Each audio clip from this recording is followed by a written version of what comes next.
भालू मियाँ अक्सर बी लोमड़ी की चालाकियों का शिकार रहते थे। आज भी ऐसा ही हुआ। बी लोमड़ी ने इत्तला दी कि इधर झुंपड़ी में नए सयाह आए हैं, उनके पास शहद के जार हैं, तुम्हारे तो मजे हो जाएंगे।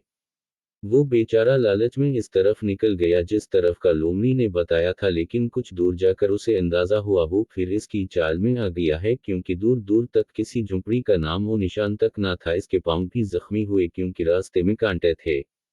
आज इसको लोमड़ी पर बहुत गुस्सा आया और उसने इरादा किया अब वो इससे जरूर बदला लेगा। शाम को वो अपने दोस्त हाथी के पास गया और तमाम माजरा सुनाया। उसने भी मदद करने का वादा किया और मिलकर लोमड़ी को सजा देने का मंसूबा बनाया। जंगल में हर रोज किसी ना किसी जानवर को बादशाह शेर के हुक्म के मुताबिक ड्यूटी देना होती थी। वो अपने मुकर्ररा दिन पहरा देता और अमन व अमान कायम रखता। वो दिन आ गया जिस दिन बी लोमड़ी की ड्यूटी थी। मंसूबे के मुताबिक भालू इसके पास गया और कहने लगा, बी लोमड़ी, वजीर उल्लू ने आपको जल्दी बुलाया है, आप हमारे साथ चलें। हाथी ने भी यही अल्फाज दोहराए और बताया कि बादशाह सलामत भी वही हैं। मेरी तो आज ड्यूटी है, मैं कैसे अपनी जगह छोड़कर जाऊं। भालू ने कहा, आपकी मर्जी, हमारा फर्ज था आपको बताना, अब आप जाने और बादशाह सलामत। ये कहकर वो दोनों चलने लगे कि वो भी कुछ सोचकर उनके साथ चल पड़ी।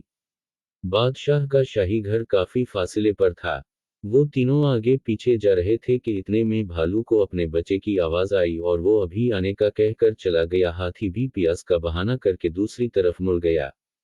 बी लोमड़ी भागती जा रही थी कि इसको शेर की धाड़ सुनाई दी। जब उसने गौर किया तो आवाज इस तरफ से आ रही थी जिस तरफ उसकी ड्यूटी थी। उसको सारी बात समझ में आ गई कि वो बेवकूफ बन चुकी है, उसको सजा मिलनी थी। इससे पहले कि कोई उसे बुलाने आता वो खुद ही बादशाह के सामने पेश हो गई। अब इसकी कोई चालाकी काम नहीं आती थी और ना इसकी किसी बात का यकीन आता था। बादशाह शेर ने उसकी लापरवाही पर इसको सख्त अल्फाज में डांटा और सजा तजवीज की कि अब उसको पूरा 1 माह ड्यूटी देना होगी। ये सुनकर बी लोमड़ी के होश उड़ गए। बादशाह के जाने के बाद भालू और हाथी दरख्त के पीछे से सामने आए और यकजबान होकर बोले, अब मजा आया कि दूसरों को तंग करने का अंजाम कितना बुरा होता है।